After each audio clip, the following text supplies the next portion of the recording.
And welcome everybody to the glorious episode of the Signal Caller. I'm your host, Dwayne Douglas, along with Solo Lopez. We're here to talk about the Raiders, here to talk about the draft, here to talk about the combine, all those things. Offseason football is built on. We're here for. Please check us out on Twitter. PORSBR is my Twitter handle. And the Solo Lopez is where you can find Anthony Lopez there. And you can check us out on Twitter. We can get feisty on there a little bit, but listen, if you come at us on Friday nights on the primetime sports fix and say outlandish things about the New York Knicks, you're gonna get it. We don't forget. We got long memories out here.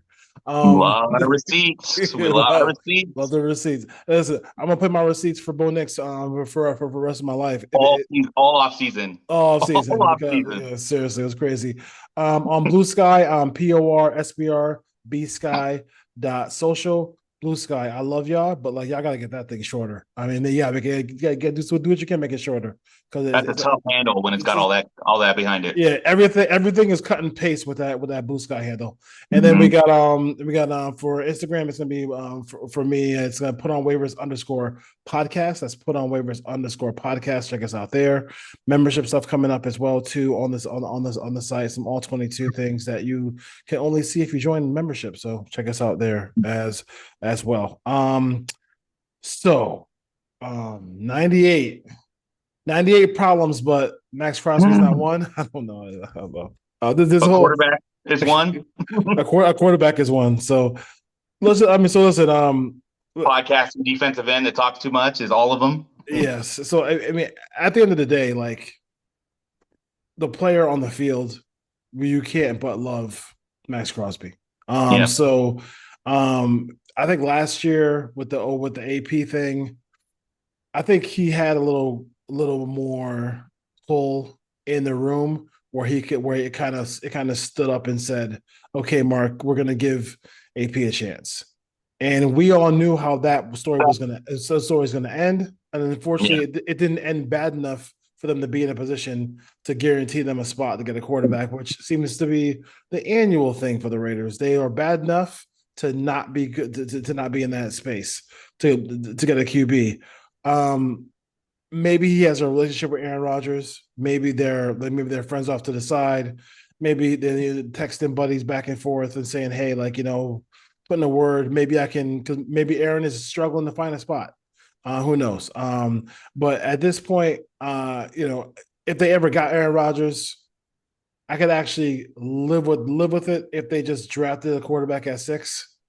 I Yeah. can, I can stomach him for as long as I can, but part of the whole deal with Aaron is you have all these guys working hard in OTAs and all the off-season stuff, and he's not around for it. So I don't know if that would change.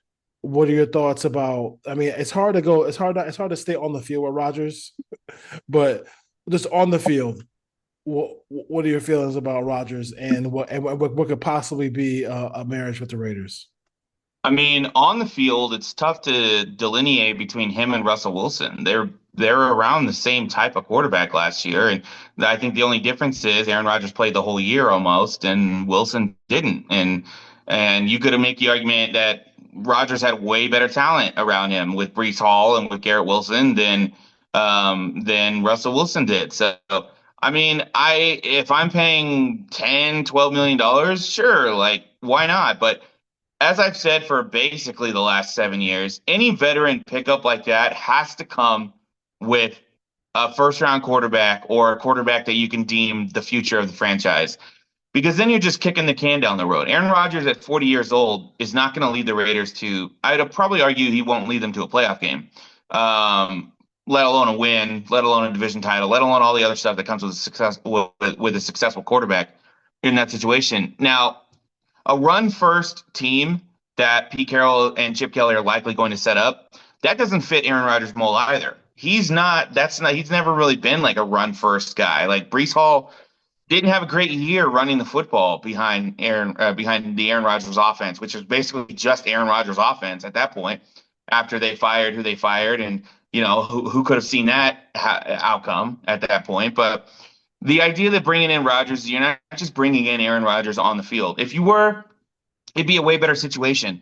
But the fact that you have to bring the circus with Aaron Rodgers, it's like the Tim Tebow stuff. Like Tim Tebow, does he bring enough to your team in that? No, he doesn't because the circus outweighs the effect and the impact on the field. And I think that's the same with Aaron Rodgers. Yeah. I think the circus outweighs the production and efficiency on the field when you have to deal with him talking to the media the way he does, when you have to deal with him throwing teammates under the bus like he does, when you have to deal with him going on Pat McAfee and saying a bunch of crazy stuff and a bunch of dumb stuff and just making himself and the team and the organization just look silly. And it's not a good environment for a Raiders organization that's desperate at quarterback, but not desperate enough to bring in a guy who's so far past his prime and hasn't been good in 5 years to come in and be the savior, let alone what he'd be asking for to pay. The Stafford stuff didn't make sense to me either. 37-year-old, they're going to pay him $40 to $50 million a year to be on the Rams. That's where he should retire.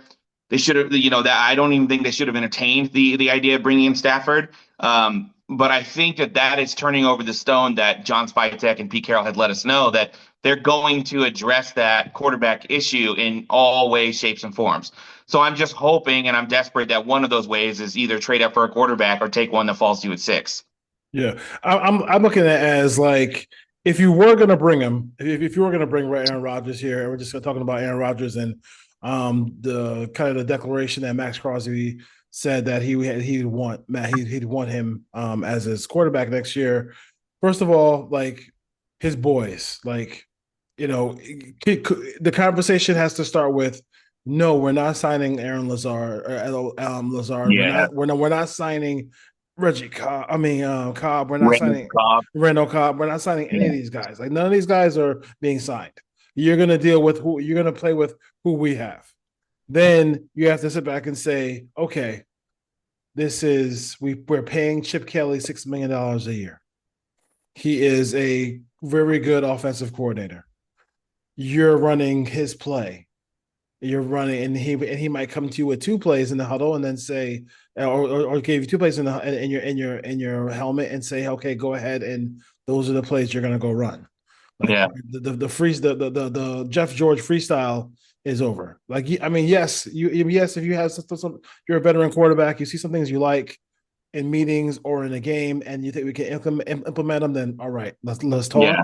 But you're not Those tendencies get installed, but not to the point where it takes over the entire offense. exactly. You're not the OC. It ain't happening. And then I would say that this is a strong staff. So if he was willing to kind of concede those things, then yeah, I mean he's not gonna. I mean he's not winning a battle with Pete Carroll. He's not Yeah. winning. He's not winning a battle with with Graham, or winning a battle with Chip Kelly. Like these are pretty much stalwart guys who've been in the league for a long time, and this is year one of the Pete Carroll era. Like he's not gonna burn anybody in that building. He could do it he could push off and disrespect Robert Saleh. But he could but you can't do it when the guy's a Super Bowl winner. Yeah. And and a guy who has won a national championship in college and all those things like that. So Yeah. that's what I would say about that part of it. I don't know if he is a guy. I think there is. It is. I think I always say this too about Aaron Rodgers. All the stuff that he has accomplished in his career, it is too bad that he is let his off the field stuff get so like Wrapped up in the final years of his career. where it's more of a conversation than what he could do on the field. Yeah. Like he might be able to, second year off of Achilles, be able to reinvent himself and be able to play in a more play action based offense with a gold jacket tight end like Brock Bowers. Like I mean that might be able to work with the occasional shot down the field. Like that's an offense that maybe he could have been because he's not a guy who throws a lot of picks anyway. That could be something that could really been like a part two of his career, like kind of like how John Elway played when he had Terrell Davis, right? Yeah. Mm-hmm. I mean, go ahead. I was just gonna say, I think the reason why you don't sign Aaron Rodgers is just for all the reasons we're talking about now. It's all the ifs. Well, Yeah, if he can be pliant in exactly. his Exactly. personality, if he can do these things and control himself with the media and off the field, if he can work well in this offense and not want to dominate it. Now, if Aaron Rodgers was as good as he was 6 years ago, that's a different conversation. This is then you're getting a Tom Brady in that at that point that the Bucks got at that point. You're getting a guy who's an MVP caliber player. You're getting a guy who is one of the best quarterbacks in the history of pro football. Like that's what Aaron Rodgers is. That's what he was 5 years ago. It's not what he is now. And it almost seems like as his career has regressed in terms of his ability and his impact on the field, the drama has escalated even further. And the crap that all the off the field stuff that seeps into that when you're The not Netflix, winning. the Netflix special, The all the other Netflix, stuff. So, like all that stuff, like, and nobody, I'm not going to fault the guy for going out and telling his story and getting the bag and whatever yeah. you got to do, like, fine. But at the same time, like, if you still want to be considered an impact quarterback and an impact player and an impact NFL player, you still have to take care of the things that you take care of in order to be that impactful and be that guy. And missing training camp, missing mandatory training camp with the Jets this year, and all the stuff that comes with Aaron Rodgers, like let's get our guys. Like, can you imagine Nate Hackett being over here at the Raiders, like or something like that Oh, situation had but happened, or that wouldn't those types of happen guys, like. that wouldn't happen with Chip Kelly here. So so, Yeah, I mean, and the fact that you'd even have to consider those aspects is like my main reason and why is his impact is not good enough anymore to be able to cater to that type of player. I think I think for all the faults that Sean Payton had with the Russell Wilson situation, how poorly he handled it, and he really did handle it really poorly throughout that year. I think the one right thing he did was come in and say is that you're not special. You're not a special player. You're not a special. You're not. You don't get special treatment outside of that. You don't get your own office. You don't get all the bad stuff that comes with being you. Like you're going to be a part of the 53. It's not you and 52 other guys. And I think that's the problem with anybody who signs on Aaron Rodgers is you have to conquer that obstacle. And it's not something that a year one regime needs to be able to be do. Like they have to figure out the quarterback position is not bringing in a 40-year-old quarterback who is entrenched in his ways. Like I don't know about the report about him, him like the Jets meeting with him and all that, but I didn't think he had a chance to be there anyway, even if they met with him. There's no way Aaron Glenn is giving his first year to Aaron Rodgers at quarterback. It makes no sense to do that. You have to build a foundational culture from the team, and you have to build it from the ground up because the Jets are so bad. And Aaron Rodgers is just part and parcel of that. He's part of the toxic culture in that organization. So I didn't think he had a chance to be there anyway.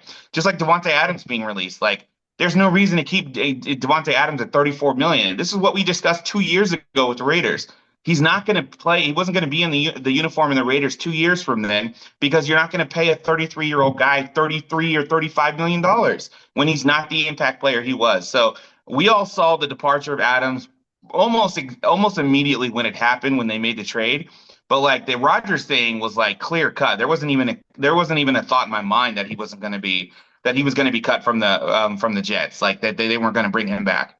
yeah. So the idea that he's going to go to the Raiders, and there's a lot of guys that's going to be doing the quarterback carousel, but that's just not a direction the Raiders need to go. He's just not. He doesn't overwhelm you with his impact enough to deal with the circus.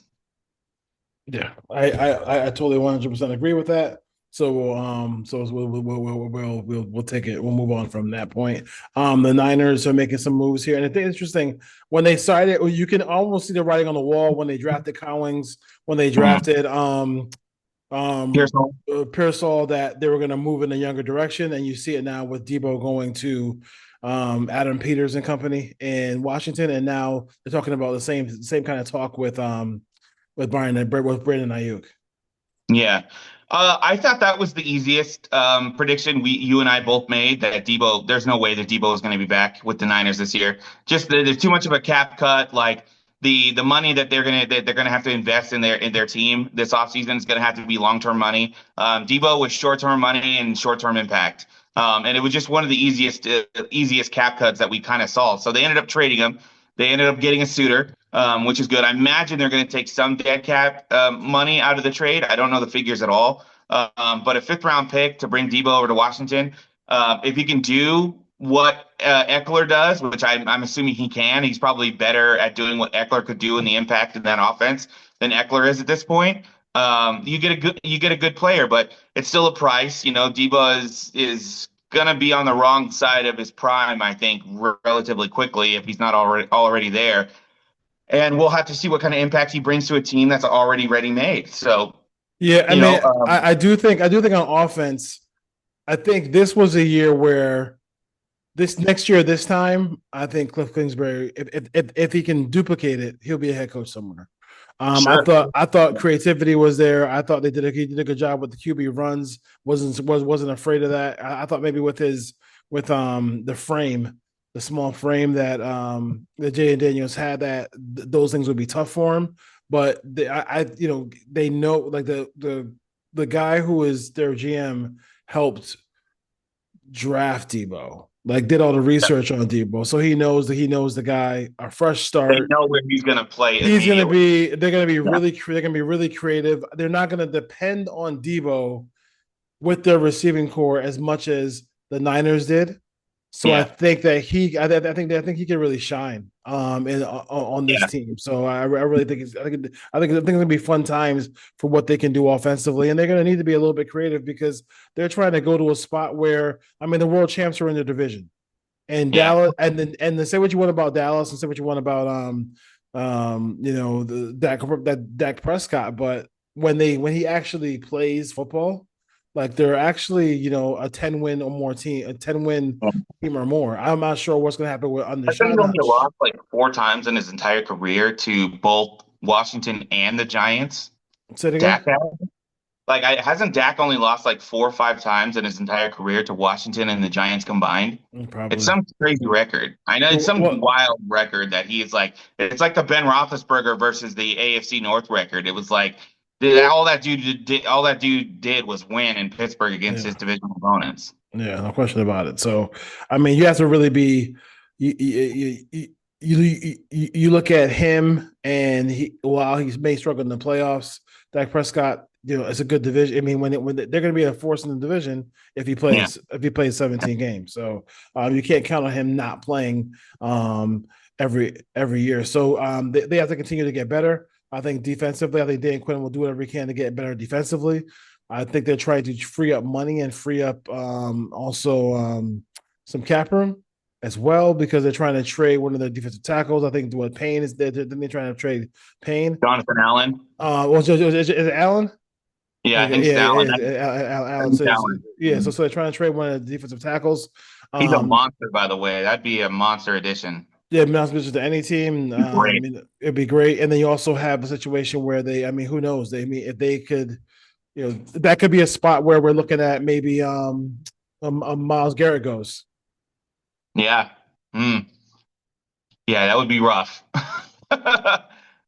So that's not so that's it right here as far as the Raiders go. I mean, so far as around the league and with the Raiders and Aaron Rodgers. Like I said, we don't any better quarterback they get is going to have warts, but I mean, I think that guy has enough warts where we would say that he's not really the he's not really a guy who I would say the Raiders need right now in his career. So Yeah, 100%. Yeah, 100%. he's let someone else take the risk. There are different options out there. I don't think you want to come in and burn your organization the first season if Aaron Rodgers is bad and he's toxic and he's not good for your organization. It's just I'm sorry, that's just the personality. That's the narrative around him. That's the impetus of bringing in a guy like that now. That's just way his career's gone over the last couple of years. You can't really deny it, and it's just not a good risk. The risk versus reward is just not there, especially for a guy who's 40.